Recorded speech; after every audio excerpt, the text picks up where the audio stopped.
Ladies and gentlemen, it's been long. Welcome back to our space. Good morning, good evening, good afternoon. Bonjour, ¿cómo estás? Guten Morgen.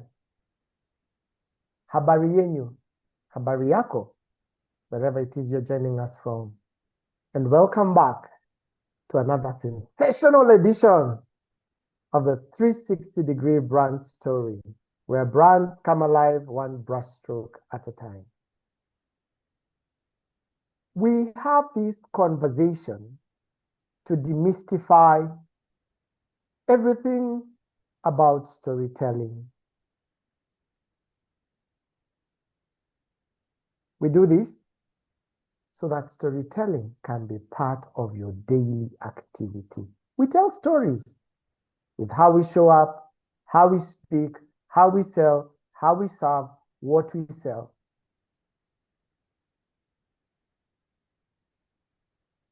We have stakeholders to talk to all the time. And today's show is about you and your stakeholders. This show is gladly hosted and sponsored by Akiko Stories and proudly powered by the African MSME Collective. My name was, the last time you joined the show, Joe Mukoko, and today it's still Joe Mukoko. So that part of the story is not going to change. It's just the content that is going to change. And on the seat, as usual, is the very own storyteller extraordinaire, international facilitator and trainer, moderator par excellence. And when she starts speaking, you look for a pen. There are always nuggets of wisdom. Sometimes when you ask her later, you remember that quote you said? She's like, which quote? Where did I see it? Good. I keep a pen and paper close. Chesubiri, say hi before I ask you the question. Really? That is how you're saying hello. Let me come So back I to say you. hi. I've said hi. Let me come back with a twist. Ladies and gentlemen, this is the SME month where we celebrate the SMEs in our space. And one of the things of being an SME is that you have to constantly listen to what your customers are saying. And that means collecting feedback from them.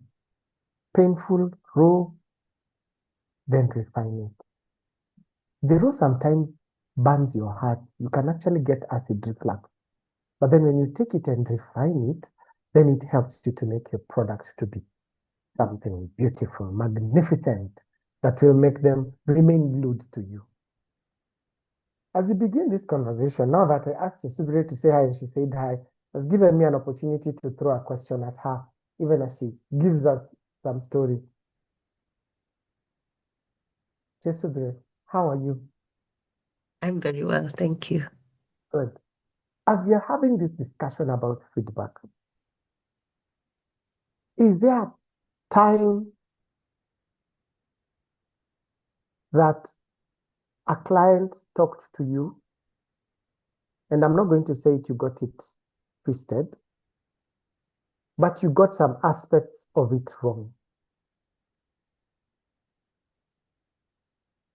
Yeah, That is the first part of the question. We are listening. Now we have sat down with our cups of water and tea. Let me sip. Oh my goodness. If you're ever on this side of the show, you'll have a lot of fun. So yes, when I was still in the event business, we pitched for an event, 3-year contract, and we put our best foot forward, what we had talked about with client, and then we interpreted what we felt was their vision into an event theme. And we didn't get the contract. When I went back, they said to me, yeah, we know you. We know you're very good technically. We know that whatever you put on the table, you can execute, but we felt that you were too conservative with your theme. The person who got the contract went all out and described this really elaborate thing. And we, knowing them, having worked with them for several years before that, knowing their capacity to take on elaborate and extravagant themes, we played by what we knew. And the parents said, no, it wasn't it wasn't extravagant enough. These guys did what. They even quoted 40% more than us. They executed the event, and the event failed. So we got it wrong in terms of theme, but at the point of execution, the other person failed. You got it wrong in terms of theme, the other person got it wrong in terms of execution. Yeah. And that leads us into our conversation.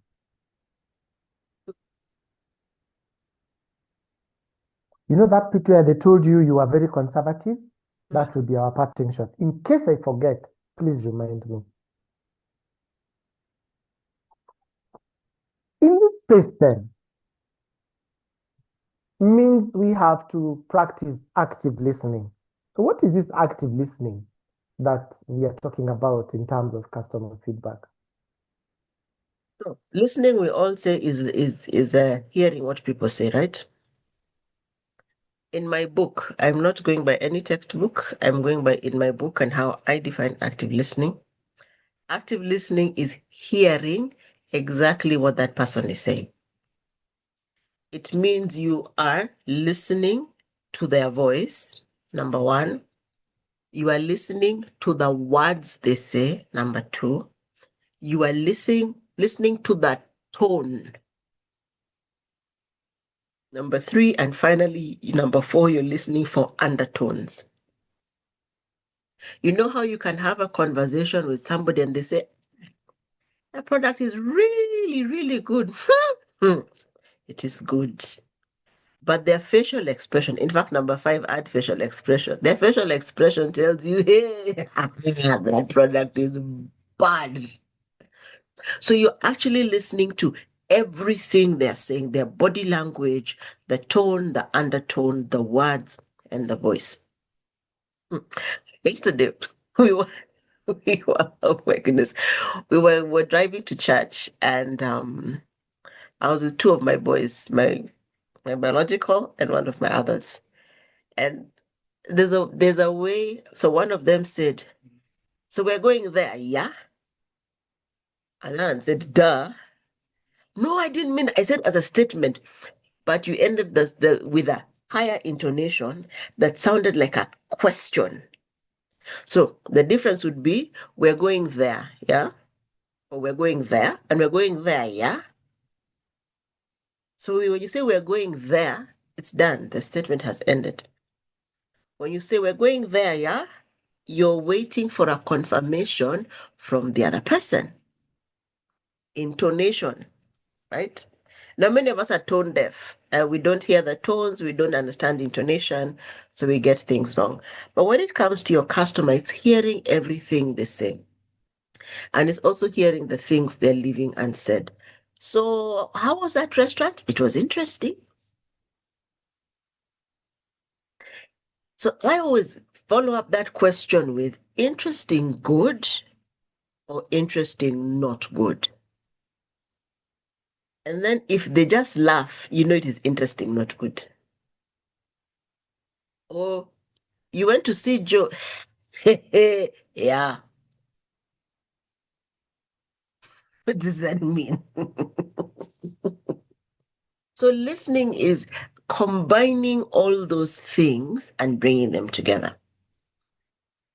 I was once trolled online, and it's because I was in one of these online groups and people were getting work. And then somebody put up a post and said, if you want a fake degree so that you get work, DM me. That, it doesn't sound really bad when you say it like that. Let me say it in Kiswahili. Kama unataka papers fake, ni DM, nitakusort. English and Kiswahili, the tone sounds very different. So I said to this gentleman, these things will eventually catch up with you. Hey, When hater, you're a hater. You don't want people to progress. I said, I did not say you don't apply for work. I said, these fake papers will catch up with you. I have seen it happen in the industry. Hey, he said things. Then he came back and said, Franza, why are you working with a VPN?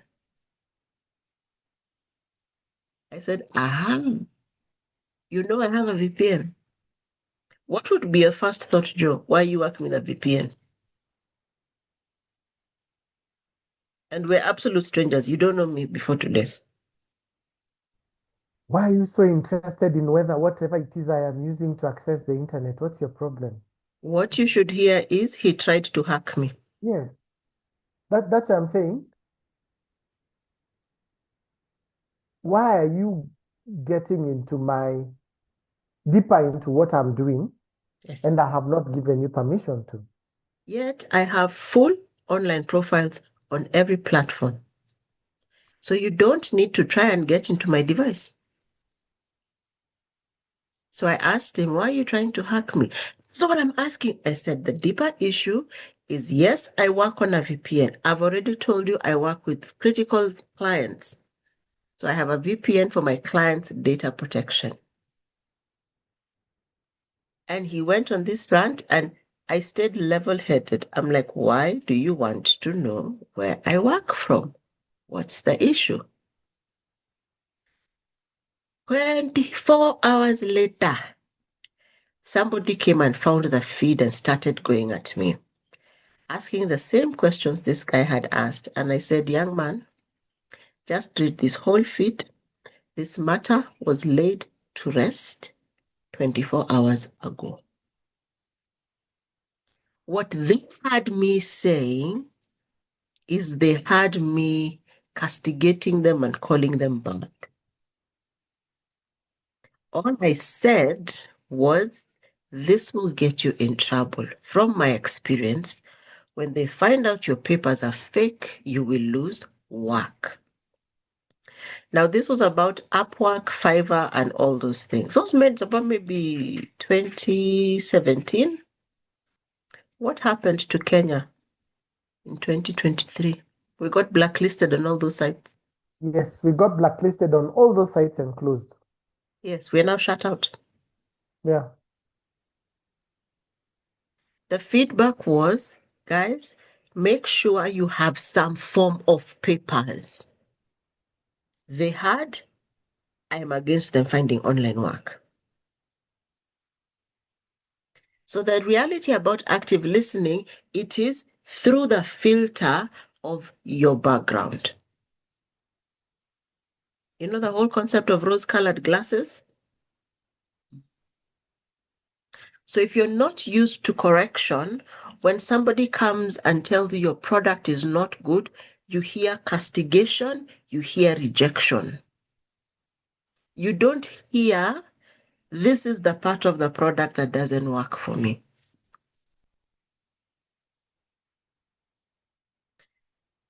I will speak with the tone of where I'm coming from. Let me use an example. I like the Kenyan brand that has instant tea. I like the instant tea for when I'm on the go. But I couldn't find it. I tasted it at a conference. I can go to the page and say, this product is a lie, it's not available, because I can't find it. Or I can go and say, hi, I've been looking around for a product. Where can I find it? Which is what I did. But when I read the product, they're like, this is a lie. No, we cannot find it. You say supermarkets. It's not supermarkets. Some of those comments got ignored. I got a response within 2.5 hours. Please check QuickMart. I went to QuickMart. I found it. I came back. I said, thanks. Got it. So listening actively is hearing all these things your customer is saying, or all these things your customer is using to talk through, and then hearing what they actually say. Because if, like that time when I was being told, if kama ningepanda juu, if I had gone on the tungepelekana, we would have fought. But because I realized I'm triggering a sensitive area, I needed to now come down, take the lower road, and just state the things I have to state, and it will blow over. Even look at when KOT go crazy. It's because you engage us and you say things. And then now Kenyans come out guns blazing. We are 9 million on X and we will take you down. But then, is the average Kenyan thinking of the impact that has on people's view of the nation of Kenya as a place to trade? So you see, 9 million people are going to go after you. I'll be the one who'll be like, guys, do you know what this is doing to our trade reputation? So active listening is hearing everything. People say virtual meetings, you cannot tell where people are. You can. You listen to the tone. You listen to whether the person is repeating a question that was asked just before them, which tells you they were distracted. So active listening is listening to what is being said from every faculty you have, with every tool in your toolkit. If you're in an online meeting, it is reading the chat. Even as you write there, read the tone. I facilitate a lot of online events. There's a bulk of them that we do them without camera. But I can tell you when somebody is sharing from a place of pain, I now can hear it. When somebody comes, like this week, Joe comes in extra excited. I'm tracking Joe's growth. I'm like, something really good happened this week. So when it comes to prayer time, that excited one, come and pray for the others. So it's listening with every faculty. When somebody's writing on the chat and you can tell when they're being brief and staccato, you know this one doesn't want to share much. Is there a way you can draw them out? Because what you want when you're getting feedback is the truth. And now, up on your shida iko, because sometimes the truth we are told is not what we want to hear. I like That that, is, Chesubi. that's what active listening is. It might not be what we want to hear. What I have heard from you is that active listening is very important, especially in the business space. Because when you listen and actively listen, then you will understand where it is your client wants to improve, you to improve your product. If there's something new they need you to introduce as an offering, if there's something they need you to either remove or reduce from your product. But you have to be keen and attentive and not pick it as an attack on you. Yes. What I am communicating to you is, hey, I like your product. Is it possible for you to just do one or two, three things? I like that. Thank you very much. And for those elaborate examples. So I'll ask you, now that then we have to practice this active listening, and it looks like then it has to be part of our daily lives, wherever it is we are working in the business space.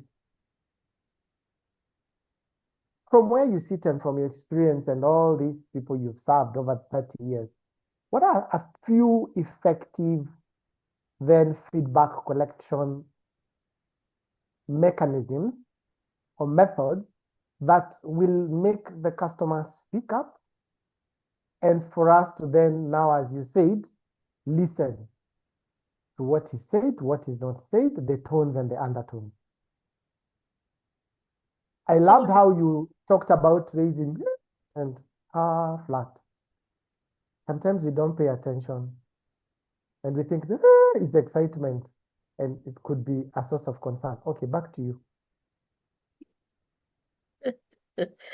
So the common ones we use in business are you do a survey. So a survey could be a Google form you send out, or a survey. I don't see it as much as before, but you know when we were growing up, they'd be at the door of the supermarket.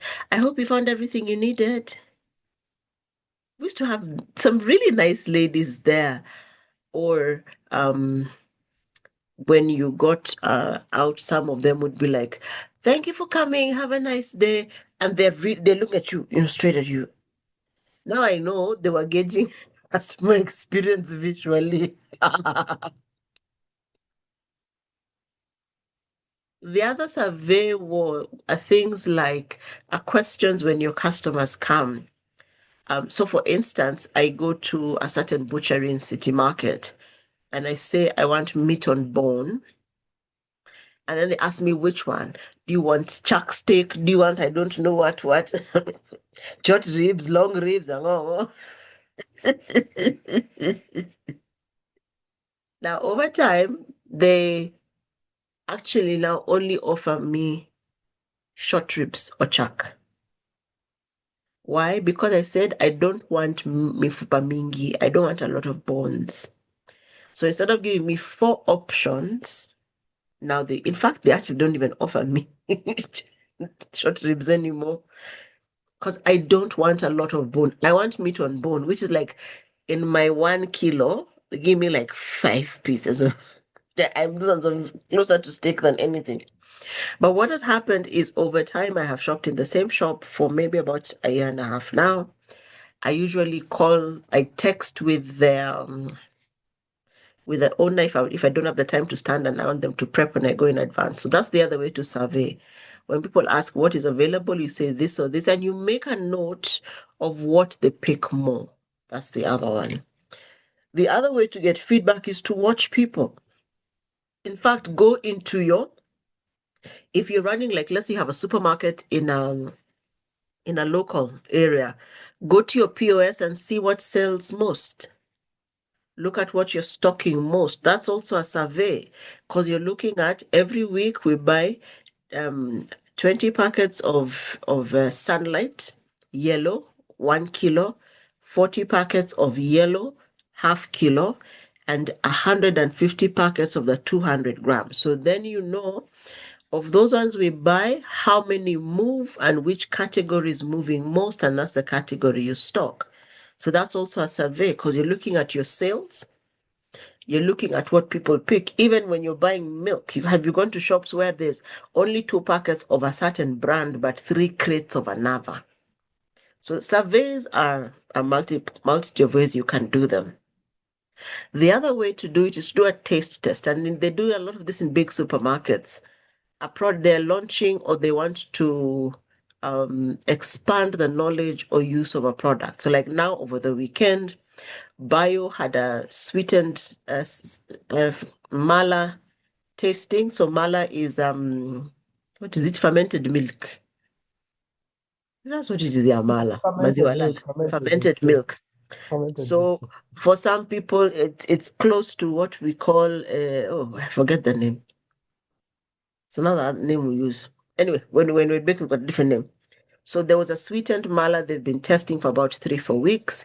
At the same time, in the same supermarket, Lion's Made are giving taste tests of their fusion brand of yogurts. But the positioning of each of those is by the fridge where their product is sold.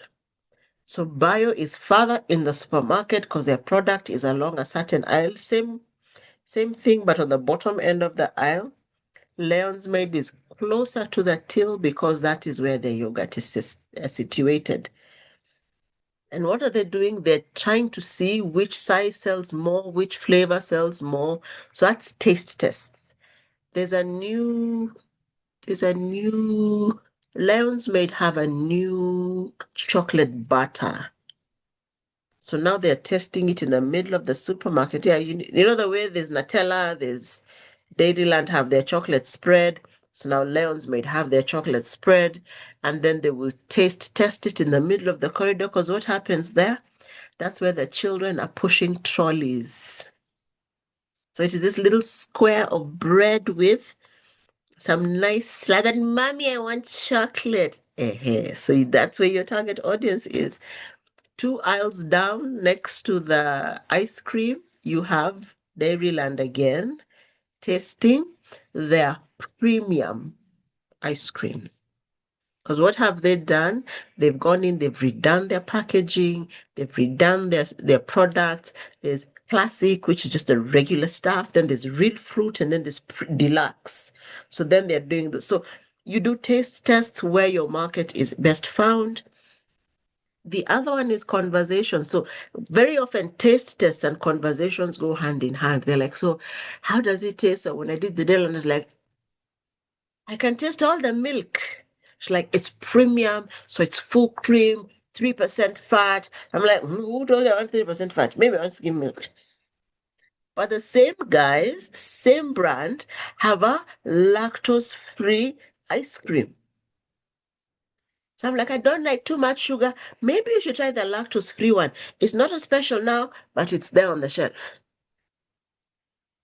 So by conversation, they will now be able to log how many people actually said it was too rich, how many said it was perfect. The child was like, Mommy, this is the best ice cream ever, ever, ever, ever. Now the mother is in trouble because she has to buy that ice cream.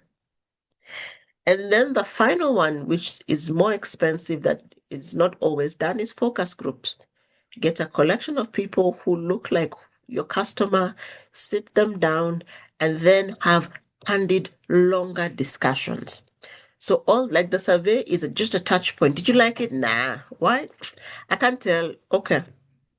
The taste test, somebody can tell you it's too creamy, it's very smooth, it's chunky, it's da da da da da da da. And then the conversation unpacks the different elements. So the conversation could be just you on a call, you on a Zoom or something like this. Then a focus group deep dives in, but the sugar was too much. So why do you think the sugar was too much? So you go back and forth.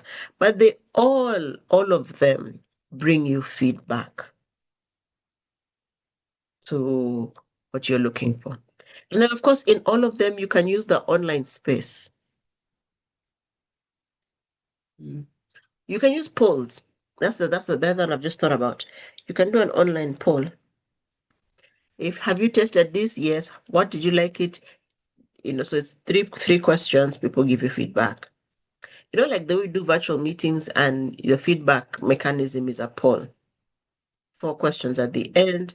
You have 8 people. You want to make sure at least 7 respond, and you stay in there. We went for a training last week where the poll actually has your name, and you don't leave the room until you've submitted your poll. So those are some of the most common feedback mechanisms. Thank you, Chesubri. I like that of having a poll that has your name so you can't run away. I will need your feedback and you have to give me that feedback. Yes. I like that. Two very interesting things that I have picked out as we discuss this bit. One is that there are times you will go into spaces to collect feedback, and you'll also find your competitors in the same space collecting feedback. Mm-hmm. Mm-hmm. So we should never be scared and afraid to collect the feedback. If you don't find them there, there's a problem. It means they have a different source of information. I like that. Thank you. Secondly, we've talked about that you can either collect a short form of the feedback or a longer form of the feedback. Mm-hmm. So the short form gives you an opportunity then for you to go and craft a way to come and draw down the deeper insight by having longer conversations. I like that. I have sat in quite a few focus groups, and at times when we are giving back feedback, you can see the change in the faces of the people who had called you in the focus group. I don't know what they were expecting, but I think when the feedback is coming back, it's very different from what they were expecting, which then leads me to this question to you. As you said, at times it could be painful, it could be raw.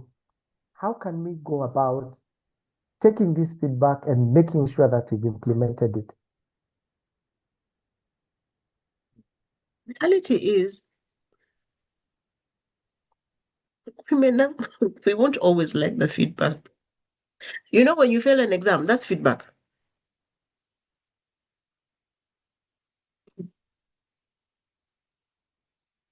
You fail an exam, it is telling you didn't read enough. It's feedback. Yeah, it's feedback. Or you didn't understand or you didn't understand the question, or you did not explain yourself well. Especially college, university, and international systems, it's about taking a position and defending it. So, negative feedback, it's going to happen. It's going to happen. So, point number 1, accept that there will be feedback you don't like. because you cannot make everybody happy. I don't even know a product that makes everybody happy. We used to be told you're not ice cream. Then I met people who, number one, who've never tasted ice cream, and number two, who don't like ice cream. I'm like, ice cream is even the wrong one. Maybe nowadays you're not a Patco. When we grew up, we all loved Patco. They were so small. It's a little sweet. This size. It is white in color.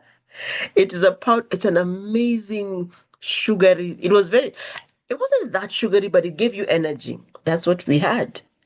Then we all liked Big G. So these days, oh, I like this brand, that brand. Yeah. You see, but the reason we all liked one particular thing is we didn't have variety. Think about it. We had two brands of chewing gum. And then we had Patco, and then we had Co. We had four brands of sweets. What is there not to like?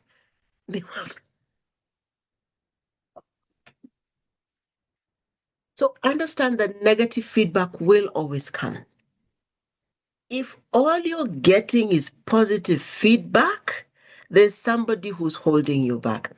I believe it's Peter Drucker who said that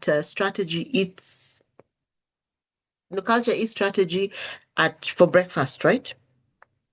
Now, if your audience has the culture of not telling you the truth, your strategy will be wrong. If you build the culture of disregarding negative feedback, you will get your market wrong. So this is Chesubire's rule of thumb. If they say it's good, thank you very much, move on. Look for the negatives. Because the customer who's willing to tell you what is not working is a customer devoted to your brand. I repeat, the customer willing to tell you what is not working is actually interested in your brand. Because usually when I don't like a product, I dump and move. That's the average human behavior. So if they come and tell you, like people put merchandisers in supermarkets. Today I haven't, I'm just using supermarkets. So you put a merchandiser in supermarket, I love to watch them because somebody comes down the aisle, they see them turn, they look the other way and they walk very quickly. I don't want to be talked to. I've been a merchandiser. It's not easy. Okay, those are things I've not told you I've done. It's not easy, but when I go and I talk to merchandise, sometimes I just stop and talk to them because people have been avoiding them. And sometimes they find out very negative things and they don't know how to say them. So what they say is, please write it over there, because if I tell them, they won't believe me. So if we're going to build our products, let us actually pursue the negative feedback. I would rather somebody comes and tells me your Tuesday show is too short, the information is too much, can you reduce it? Because you know how I go, it's marathon for 50 minutes. Because we want to cover the topic effectively. All right? So, what must we do? We must collect the feedback. Number one, accept that it will not all be positive. And then we must analyze and interpret it. So then we say, we sent out 400 surveys, 250 came back, 100 were positive, 50 were negative. The 100 positive confirm that there is something you're doing good in the market. Accept that. And then come to these 50 and analyze them in depth. Are there common themes? Are there common problems? So you go through them and then so you cluster the complaints, because usually when the 50 negatives will be complaints. So cluster them into themes and then interrogate every theme and solve the problem per theme. So let me go back to my ice cream example. It is too rich. And I don't think I'll be the only one to say it is too rich. So then this person, you can say, if it is too rich, recommend classic range. not deluxe. If it is lactose, if I'm lactose intolerant, recommend the soy-based one, the lactose-free one. Because what the complaints do is they show you where their challenges are. When you identify them, resolve the challenge and share the option. So we said we collect, we analyze, right? We interpret, we revise or respond to what the feedback is. So we revise our product and then we inform the public of the change or our audience of the change. That way, people begin to know, AMC, listen, we want to be, and people want to be aligned with responsive brands. So the way you are able to do this effectively is let's leave our egos outside. In fact, let's just deal with our egos and destroy them.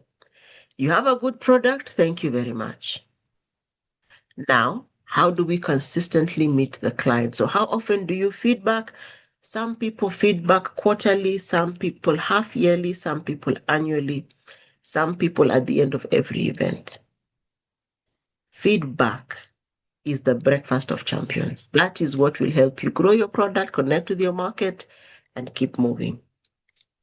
So collect, analyze, interpret, revise, inform.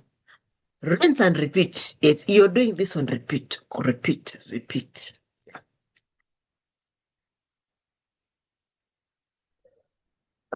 Thank you very much, Chesubire. And I like that you have told us sometimes it will come and it will not be good, but we have to accept that information, and then it gives us an opportunity to revise our product and inform our clients that we've revised the product. So this is very important that when we collect this feedback and we have undertaken the changes or the revisions that the customer wanted or the customer needs, then we have to inform them that we've taken action. Thank you very much. Very powerful. And I can see you are really in supermarkets this last weekend. I think we need to ask them to give you that M&D role. Help them get this feedback nicely. You put it out very well. So what is your parting shot? We jump on that inform part because inform is not blanket. You see, sometimes the feedback you will get will be from a regulator. Stakeholder. Yes. So when you're assessing and you're listening, you're not just listening to your customer, you're listening to your employees. They're your customer number one. You're listening to the regulators in the industry. You're listening to your peers. You go and you listen to somebody in a podcast, you're like, Ati, you do what? That is why those guys are not growing. Yet, if you made a tweak into that direction, you may grow more. All right? But when it comes to information, make sure you inform them through the right channel. If it is just the guys who gave you feedback online or your customers and you can reach them on an online platform, make it an interesting ad. Do you remember the Mimi ni Member campaign? It was in response to customer feedback. Yeah. It was like we want to feel more aligned with a brand. So they created that feel of membership. And then they went and they looked for people to be in the ads who looked like their customers. So if I was a farmer, a dairy farmer, there was a guy there in his overalls next to his cows, healthy looking cows and his milk, you know. So when you inform specific to the sector asking you questions.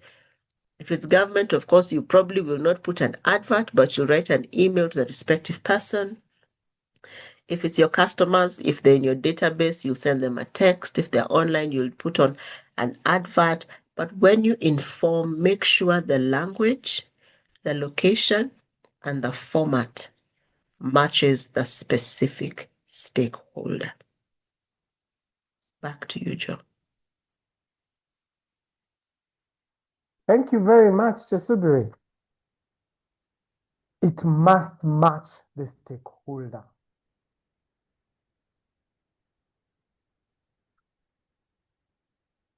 Ladies and gentlemen, this is the 360-degree brand story, where brands come alive one brushstroke at a time. And we hold this conversation to just break down concepts and make sure that as we serve you, you go and serve your community because you're a catalyst where you're seated. Jesubire, thank you for those nuggets of wisdom. You made me look at things even from an angle I had not seen. And I will be keen to implement. A customer willing to tell me what's not working is interested in my brand. Ladies and gentlemen, a customer willing to tell you what is not working is interested in your brand. Pick the information, analyze it, interpret it right, revise, and inform the customer. I hear you, and I hear you loud and clear, and I hear you well. Thank you, Jesubire, and thank you to our audience. Ladies and gentlemen, we look forward to seeing you in another 2 weeks as we break down this conversation and run with it. From our studios in the tropical spaces of Africa, we say thank you, asante, karibu, bienvenue. Welcome once again to our space.